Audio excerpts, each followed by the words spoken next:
Hey there friends, in this video I'm going to be showing you how to watch the FIFA World Cup 2026 on your Google Chrome browser. So assuming you have a stable internet connection in Google Chrome, which I'm sure you already have considering you're watching this video, I will be showing you three great options for watching these games.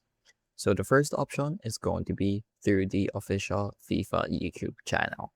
They're going to be streaming a select few matches entirely for free for fan engagement on their YouTube channel once the World Cup starts, as well as uploading some video previews for the other matches, video previews and probably highlight reels. Additionally, you can also use the YouTube TV premium subscription, although they do offer a free trial. So this makes it a great option to watch the entirety of the World Cup entirely for free.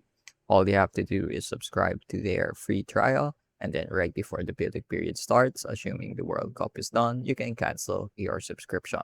That way, you won't have to spend a single dime or dollar.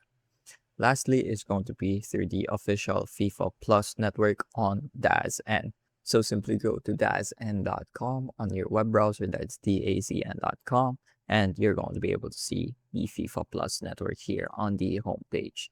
So it's going to ask you to sign up for free. I already done so, as you can see in the top right. Here you're going to be able to see and watch the current and upcoming matches of the FIFA World Cup.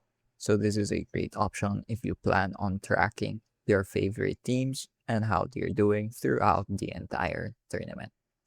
And lastly, as a little bonus, for if you're living in the US, another great option is going to be tubitv.com. So simply go to tubitv.com and it should redirect you to this webpage, although right now it's currently unavailable because I don't have my VPN set up, and this is an option available only in the US. So that's going to be it for this video. I hope I was able to teach you something new and something useful. And as always, thank you for watching.